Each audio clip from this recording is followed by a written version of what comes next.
Hello students, welcome to my channel that is study time by Komal Goyal. Students, आज से AWS का exam हुआ है, फाइन। तो आज मैं इस चीज पे आपका एक एनालिसिस डिस्कस करूंगी सो दैट जिन बच्चों का एग्जाम कल की शिफ्ट में है तो एटलीस्ट उन बच्चों को थोड़ा सा आइडिया मिल जाएगी किस तरीके से एग्जाम में क्वेश्चंस पूछे गए थे और किस किस टॉपिक से रिलेटेड बेसिकली क्वेश्चंस आपसे पूछे गए हैं, फाइन।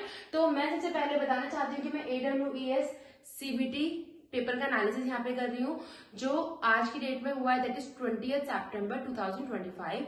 एंड ये मॉर्निंग शिफ्ट का एग्जाम मैं आपसे डिस्कस करूंगी, that is the post for PGT business studies, fine. चलिए, मैं ऑलरेडी आपको बिजनेस स्टडीज की वीडियो अपलोड कर रही थी, ठीक है, जिसमें मैंने आपको बहुत सारी चीजें बताई थी। और जैसे कि मैंने आपको बताया था कि मोस्टली एग्जाम में क्वेश्चन इस तरीके से पूछे जाते हैं, वही टॉपिक आपके AWS के थे बिजनेस स्टडीज में, ठीक है, क्योंकि मैंने बताया था आपको प्रीवियस वीडियो में कि 11th 12th की अगर आपने बुक कर ली बिजनेस स्टडीज की तो आपको इस एग्जाम में अच्छे नंबर लाने से कोई नहीं रोक सकता, फाइन। तो डिस्कस कर लेते हैं किस तरीके से क्वेश्चंस पूछे गए थे, किस किस टॉपिक से क्वेश्चंस अराइज हुए थे और किस तरीके से क्वेश्चंस पूछे गए थे, ठीक है। सबसे पहले बेटा, पेपर में पहला ही केस आपका दिया गया था, सबसे पहले केस स्टडी दी थी जो कि 5 क्वेश्चंस की थी, जिसमें आपका टॉपिक किससे रिलेटेड था, दैट वाज कॉन्सेप्ट और we can say philosophies of marketing, ठीक है। यहाँ पे हमने मार्केटिंग की फिलोसफी से जो हमारे डिस्कस है, जो हमारे बेसिकली कॉन्सेप्ट है, जिसमें हम बात करते हैं प्रोडक्शन कॉन्सेप्ट की, हम बात करते हैं प्रोडक्ट कॉन्सेप्ट की, हम बात करते हैं सेलिंग कॉन्सेप्ट की, हम बात करते हैं मार्केटिंग कॉन्सेप्ट की एंड हम बात करते हैं सोसाइटल कॉन्सेप्ट की, ठीक है। तो बेसिकली ये पांचों से रिलेटेड हमारे पास एक केस आया था जिसमें आपको उसके अकॉर्डिंगली क्वेश्चंस पूछे गए थे और आपको उनको रिवर्ट करना था। इट मींस आज के पेपर में सबसे ज्यादा जो आपको देखने को मिला है बेटा, वो आपको मिला है मार्केटिंग मैनेजमेंट वाला सब्जेक्ट टॉपिक, ठीक है। तो इस बात का ध्यान रखिएगा कि मार्केटिंग मैनेजमेंट आज के पेपर के लिए सबसे ज्यादा इंपॉर्टेंट रहा है, जिसमें मार्केटिंग मैनेजमेंट से मल्टीपल क्वेश्चंस पूछे गए। अगर मैं बात करूं आपसे ब्रॉड बेसिस पे तो कम से कम उससे 10 क्वेश्चंस अराइज हुए, जिसमें आपके मार्केटिंग मैनेजमेंट में कॉन्सेप्ट केस स्टडी आई थी, उसके बाद आपका उस कॉन्सेप्ट से एक दो क्वेश्चंस भी अराइज हो रखे थे, ठीक है, जिसमें आपसे पूछा गया था ये कौन सा कॉन्सेप्ट है। क्वेश्चंस देखे तो आपको बताना था कि सोसाइटल कॉन्सेप्ट से रिलेटेड है, ठीक है। एंड आपसे इसमें क्या पूछा गया था, आपसे मार्केटिंग मैनेजमेंट के टॉपिक में ही आपसे पूछा गया था सेल्स प्रमोशन से रिलेटेड क्वेश्चंस पूछे गए थे, एडवर्टीजमेंट से रिलेटेड क्वेश्चंस पूछे गए थे एंड पब्लिक रिलेशन से क्वेश्चंस भर भर कर थे। अल्टीमेटली मैं अगर बात करूं बेटा, ये फर्स्ट पॉइंट एंड ये 5 एंड ये 6 पॉइंट, ये तीनों पॉइंट आपके मिला के अप्रोक्सीमेटली 10 क्वेश्चंस आपके आज एग्जाम में अराइज हुए थे। 10 to 12 क्वेश्चंस बनते हैं। सो आपको चैप्टर बहुत अच्छे से कंप्लीट करना है, ठीक है। चलिए दूसरा देखते हैं प्रोसेस। मैंने आपको जब बिजनेस स्टडीज की मेरी एक सीरीज चल रही है 12th क्लास के लिए, मैंने आपको बताया है planning, organising, staffing, directing and controlling. पांचों का प्रोसेस बिल्कुल टिप्स पे कर लीजिए, उनको सीरियल करने के लिए आपसे प्रोसेस में आता ही आता है। वही हुआ है बेटा, प्लानिंग के प्रोसेस से भी एक क्वेश्चन था जिसमें आपको एक 3 स्टेप दे दिए थे और पूछा था इसका क्या स्टेप है, ठीक है, ये स्टेप कौन से नंबर पे आता है, ठीक है। ऑर्गेनाइजिंग के स्टेप से आपके 2 क्वेश्चंस थे, अगर ऑर्गेनाइजिंग के प्रोसेस से हम बात करें, ठीक है। स्टाफिंग में आपको बीच के 3-4 स्टेप दे दिए और उनको बोला उन्हें सीरियल से लगाइए। आपका बेसिकली आई गेस डायरेक्टिंग से ऐसा कोई क्वेश्चन नहीं है, कोई प्रोसेस नहीं था, लेकिन हाँ कंट्रोलिंग से आपके फिर से प्रोसेस था। तो अगर हम प्रोसेस की बात करें, process of planning, organising, staffing and controlling, इन चारों से कम 5 से 6 क्वेश्चन हमारे आज के पेपर में आए हुए थे। तो मेक श्योर स्टेप्स को एक बार देख लो, उनका सीरियल किस तरीके से, सो दैट आप उन पर रिवर्ट कर पाए, ठीक है। चलिए नेक्स्ट आंसर क्या था बेटा, प्लानिंग हमने देखा है, सॉरी मैनेजमेंट हमारा प्रोफेशन है, साइंस है या फिर आर्ट है। इससे भी एक क्वेश्चन आया हुआ था जिसमें प्रोफेशन से एक क्वेश्चन आया हुआ था और आर्ट से एक क्वेश्चन आया था, तो बेसिकली टोटल 2 क्वेश्चन से अराइज हुए थे। साइंस के ऊपर कोई क्वेश्चन नहीं आया था, मैनेजमेंट एज एन साइंस, लेकिन हाँ मैनेजमेंट एज ए प्रोफेशन उसमें 2 क्वेश्चन अराइज थे एंड आर्ट से रिलेटेड उसमें एक क्वेश्चन था। तो बेसिकली टोटल उसमें अप्रोक्सीमेटली आपके 3 क्वेश्चन आ रखे थे, ठीक है, 2 to 3 क्वेश्चन वर देयर। अब हिंदू डिवाइडेड फैमिली से रिलेटेड आपके क्वेश्चंस आए हुए थे, जिसमें मैं बात करूं हिंदू डिवाइडेड फैमिली से आए हुए थे आपका इसमें AOA, MOA, इससे क्वेश्चन अराइज हो रखे थे, ठीक है। और अगर हम बात करें 1 मैन कंपनी, उससे भी क्वेश्चन आए हुए थे। एक जो सोल प्रोप्राइटर होता है उसके क्या फीचर्स है, उससे भी क्वेश्चंस आए हुए थे। तो बेसिकली अगर हम बात करते हैं टाइप्स ऑफ बिजनेसेस की, वो भी इंपॉर्टेंट है, वो भी लेकर चल रहे हैं। अप्रोक्सीमेटली आपको जो मैंने टॉपिक अभी बोले हैं इस 4th पॉइंट में, इसमें कम से कम आपके 3 से 4 क्वेश्चन बने हुए थे, ठीक है। सो अल्टीमेटली आपको ये टॉपिक भी अच्छे से कर लेना है, ठीक है। ये हमने बात कर ली, 6 पॉइंट हमारे क्लियर है। फिर हम बात करते हैं राइट्स ऑफ कंज्यूमर। बेटा राइट्स ऑफ कंज्यूमर से कम आज के पेपर में 4 क्वेश्चन आए हुए थे, जिसमें आपको एग्जाम्पल दिया हुआ था और आपसे पूछा गया था कि ये किस राइट में आता है। तो आपको बताना है कि एक में तो आपको क्या किया हुआ था, आपको सारे सिंबल बना के दिए हुए थे, ठीक है, जो हम देखते हैं। तो उसमें पूछा गया था ये बेसिकली किस राइट को शो कर रहा है, ठीक है, इस तरीके से। एंड अगर हम बात करते हैं राइट ऑफ कंज्यूमर्स की, इसमें आपको इंफॉर्मेशन वाले राइट से रिलेटेड भी क्वेश्चन था और एक आपका ग्रीवियंस जो रिड्रेसल है उससे भी रिलेटेड क्वेश्चन था। इस तरीके से एग्जाम्पल दे देके आपसे राइट्स पूछे गए थे। So make sure right of consumer बहुत अच्छे से करना है आपको। और इसी चैप्टर में बेटा जो आपका लास्ट चैप्टर है कंज्यूमर प्रोटेक्शन, ठीक है, एक्ट, उसमें आपको और क्या करना है, ये 4 क्वेश्चन थे और प्लस इसमें इस वाले चैप्टर से आपका जो आपने देखा होगा डिस्ट्रिक्ट कमीशन होता है, स्टेट कमीशन होता है और आपका नेशनल कमीशन होता है, इनसे रिलेटेड भी आपके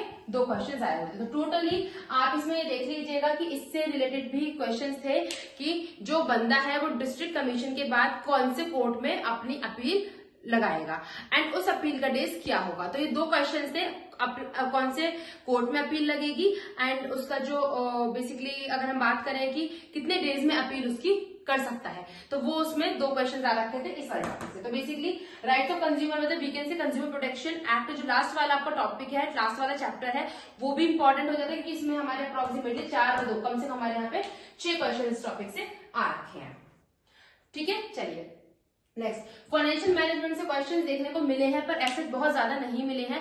2 to 3 क्वेश्चंस वर देयर। एक न्यूमेरिकल आया हुआ था अर्निंग पर शेयर पे, उसमें आपको एक पूरा टेबल बना के दिया होता अर्निंग पर शेयर किसकी हाईएस्ट है वो निकल पाया था, ठीक है। तो आई होप फाइनेंशियल मैनेजमेंट आप कर लेंगे। फाइनेंशियल मैनेजमेंट एक न्यूमेरिकल आ गया ईपीएस से रिलेटेड, एक था आपका क्या कहते हैं कैपिटल स्ट्रक्चर से रिलेटेड क्वेश्चन था, और एक डिविडेंड डिसीजन किस किस पॉइंट को अफेक्ट करता है, ठीक है, किस किस पॉइंट से डिविडेंड डिसीजन ऑर्गेनाइजेशन में अफेक्ट हो सकता है इससे। तो basically 2 to 3 questions were there in the financial management.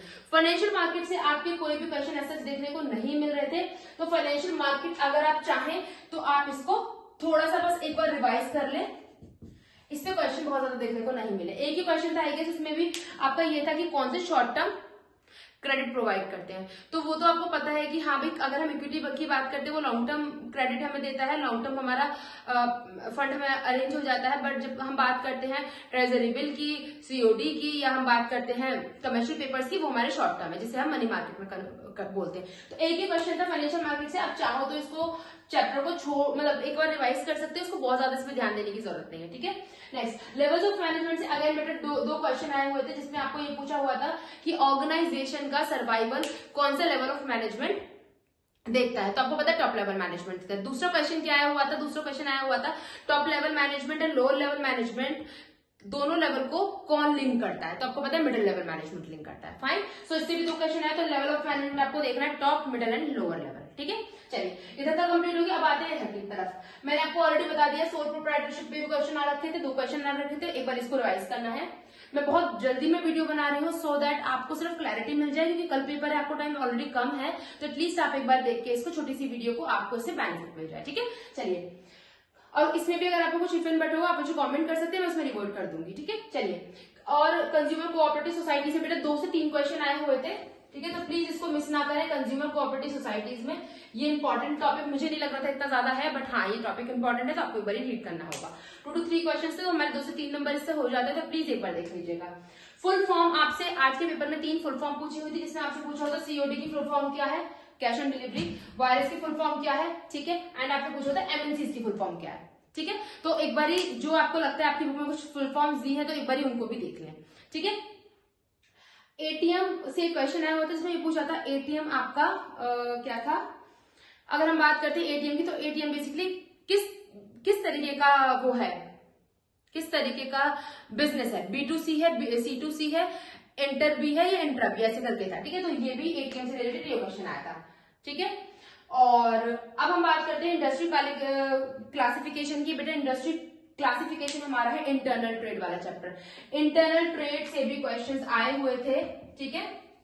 Internal trade से भी क्वेश्चंस आए होते अगर हम 11th क्लास की बात करें तो इसको भी देखिएगा थोड़ा सा। इंडस्ट्री क्लासिफिकेशन से भी क्वेश्चन थे। बिजनेस एक्टिविटीज कौन कौन सी होती है जिसको हमें पता है इकोनॉमिक और नॉन इकोनॉमिक होती है, इससे रिलेटेड भी क्वेश्चन आया हुआ था, इसी चैप्टर से था।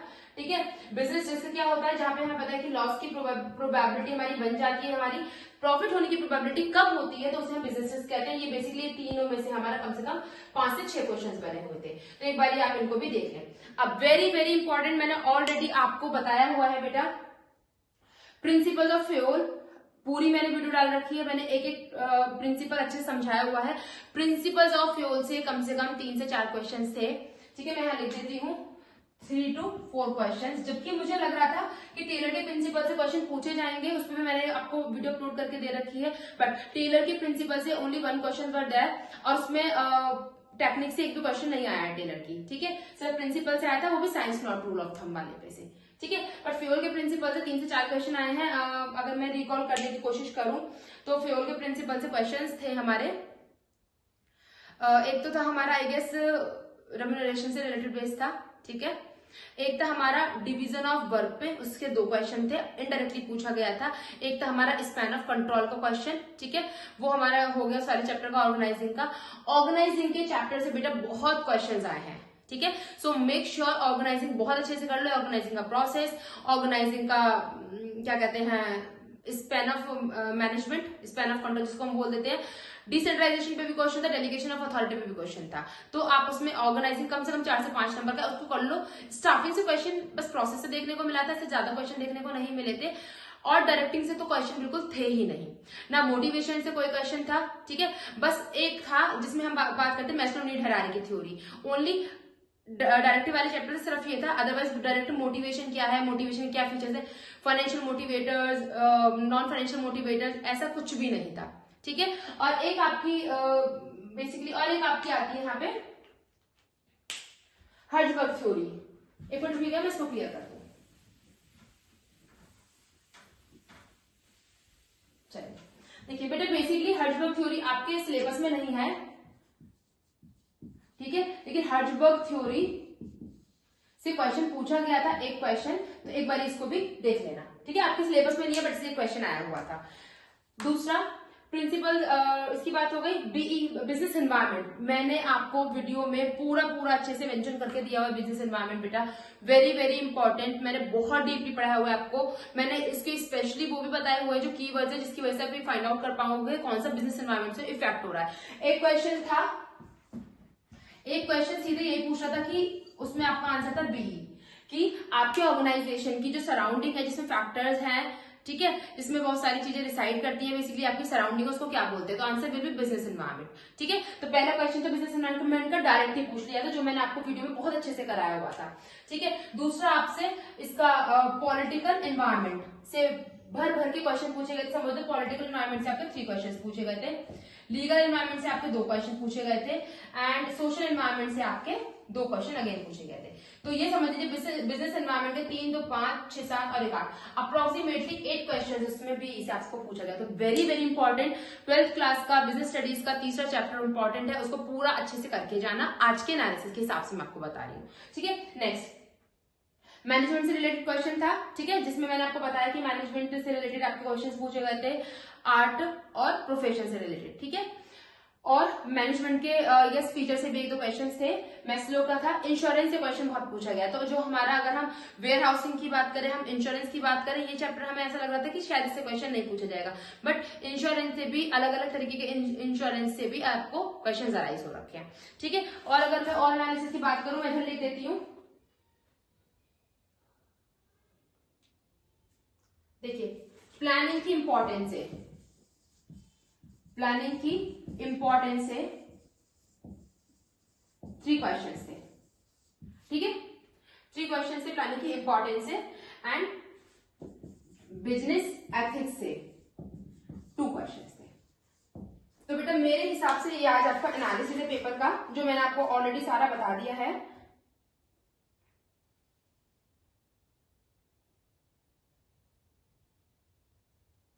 ठीक है, मैंने ऑलरेडी आपको सारा बता दिया। आई होप आपको इससे बहुत हेल्प मिलेगी, आई होप आपको समझ में आ जाएगा। कम से कम मैंने आपको टॉपिक 20, 21, 22, 23 टॉपिक्स ऐसे बता दिए जो बहुत इंपॉर्टेंट है, कि जिससे क्वेश्चन ज्यादा आने की प्रोबेबिलिटी है और कम आने की प्रोबेबिलिटी है। मैं ये नहीं कह सकती कि कल के पेपर में क्या इंपॉर्टेंट रहेगा क्या अनइम्पॉर्टेंट रहेगा, but according to the analysis of today's paper I can tell you about the important topics and I have told you about the normal topic, जिससे 1-2 क्वेश्चन आए थे। फाइन। अब अगर मैं एक बार सेक्शन सी था, सेक्शन बी की बात कर लूं बेटा, है ना, वो भी देख लेते हैं क्योंकि सेक्शन बी तो सबके लिए इंपॉर्टेंट है। फाइन, देखिए आप एक बार स्क्रीनशॉट ले लीजिए, फिर मैं बता देती हूँ। आई होप ठीक है ले लिया है आपने। चलिए अब देखिए ये सेक्शन सी था। अगर मैं सेक्शन बी की बात करूं जो सभी बच्चों के लिए इंपॉर्टेंट है, सेक्शन बी में आपके बहुत सारे क्वेश्चंस थे, जिसमें था इंक्लूसिव एजुकेशन। इंक्लूसिव एजुकेशन से आपके थे 3 क्वेश्चंस, ठीक है, बहुत सिंपल क्वेश्चंस थे। एंड एक है आपका एनईपी पॉलिसी 2020, इससे आपके 3 to 4 क्वेश्चंस थे, जिसमें एक क्वेश्चन आया हुआ था कि ग्रॉस एनरोलमेंट रेशो 2035 तक कितने % बढ़ाया जाएगा, तो इसका आंसर था 50%। ठीक है, इंक्लूसिव हो गया, एनईपी हो गया। एक है आपका नेशनल फ्रेमवर्क,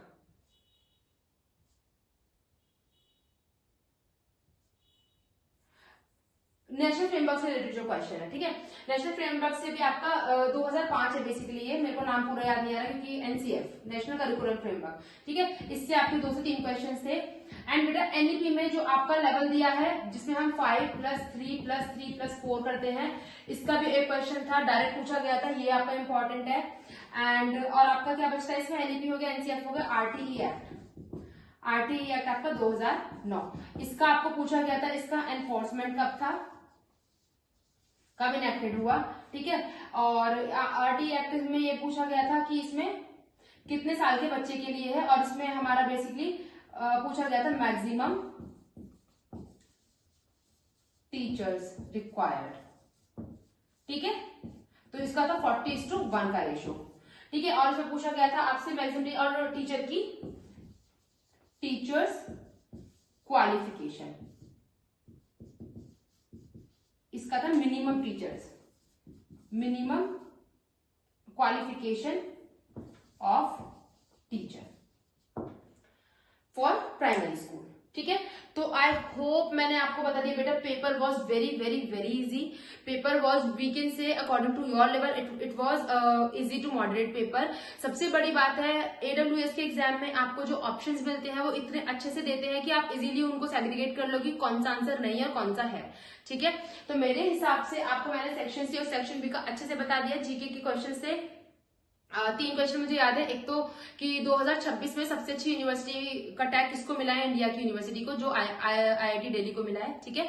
दूसरा क्वेश्चन मुझे याद है कि दूसरा क्वेश्चन था कि जो अभी रिसेंटली इंडिया को उसकी जरूरत थी,